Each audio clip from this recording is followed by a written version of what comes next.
This is Redeeming the Time Brothers Ministries by Norman Kissinger, and we are going to talk today a little bit about actually counseling for anybody who's involved in church ministry. And I'm just going to put my 2 cents out there for what it's worth about a few subjects in the subject of counseling. And I have been involved in counseling as a pastor, substance abuse counseling, spiritual counseling, and now licensed professional counselor for several years. And but I've had different experiences with it over the years. And some major changes are happening in counseling. But what I wanted to talk about is that as you minister into people's lives, this is one of the first things that you're going to have to deal with.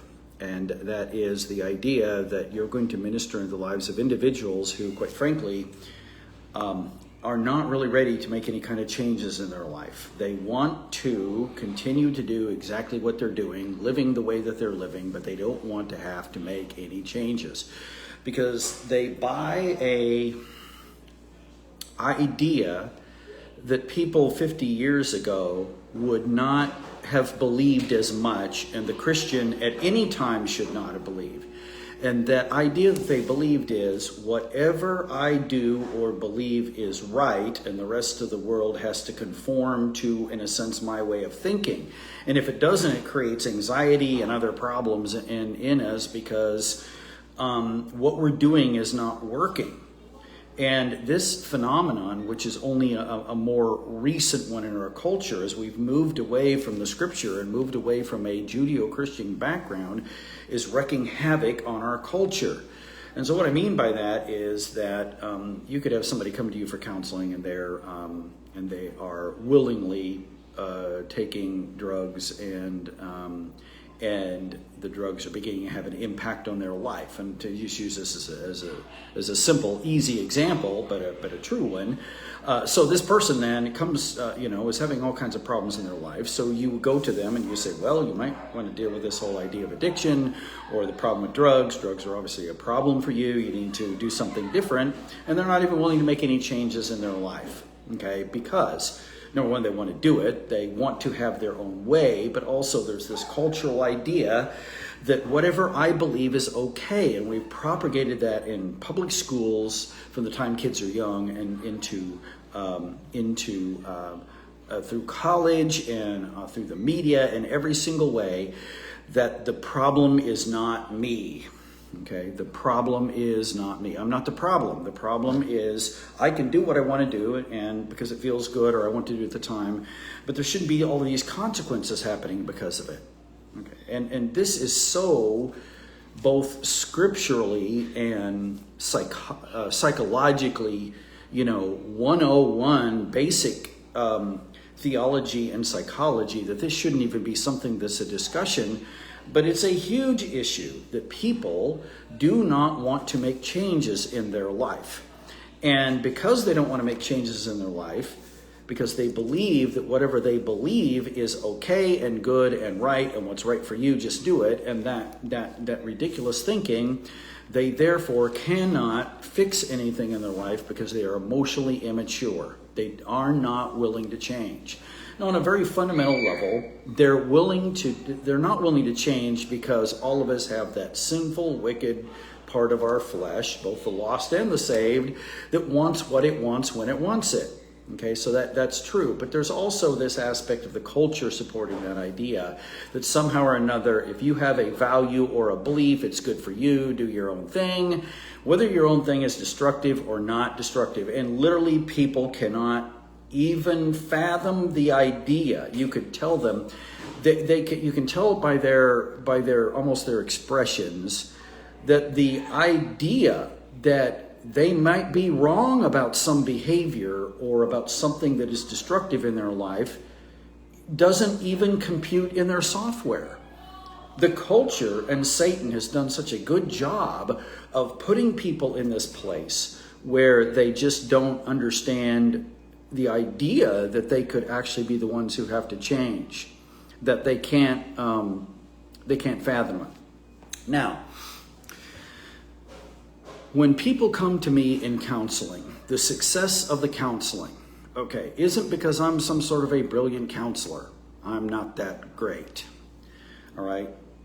The success of people coming to be in counseling is almost totally based on their willingness to work on their issues, their willingness to make changes in their lives and to do things differently than they were doing them before.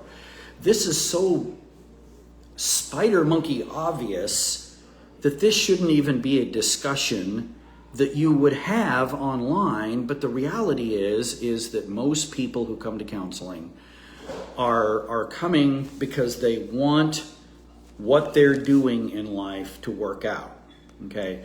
And I can counsel people who have trauma. I can counsel people who've got different life problems. But what never works in counseling is to counsel somebody who isn't willing to make changes. So let me give you an example of that. Again, let's use the substance abuse example. If somebody is starting to have problems from substance abuse, then the issue is you must now turn a different direction and stop using drugs and alcohol, because for you at least it's destroying your life. Okay? And so it would require then change on in what they're doing.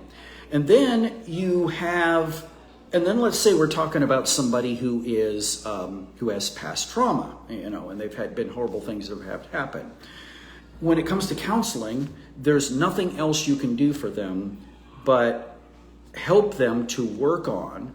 There's some techniques and some things that can help with anxiety, but they have to take responsibility for working through the trauma. So even that requires work in a sense on their part.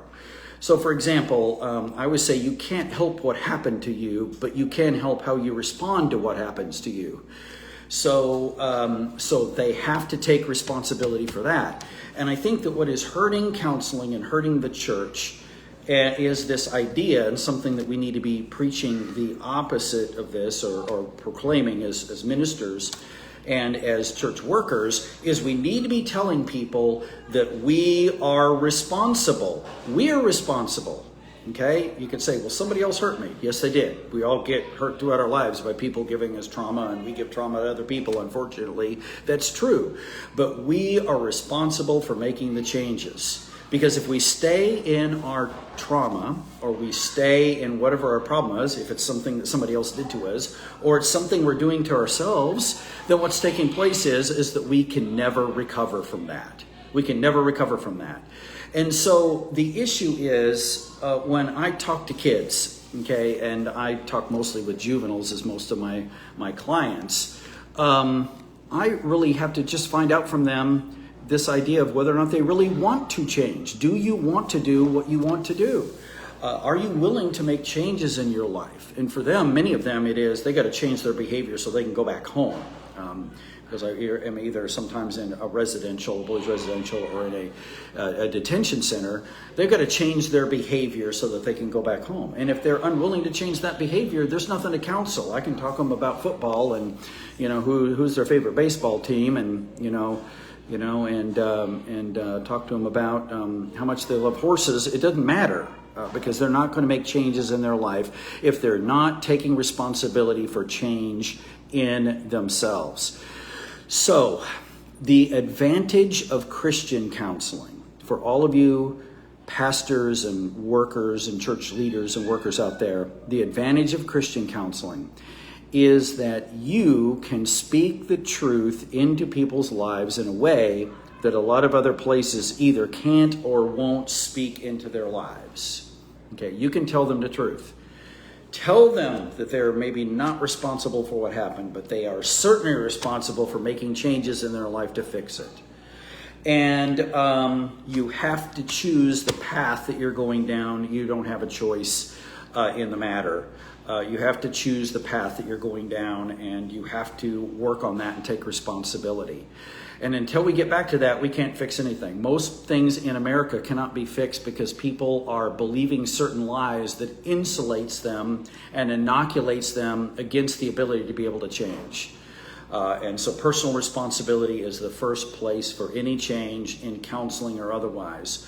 That needs to be proclaimed from the pulpit.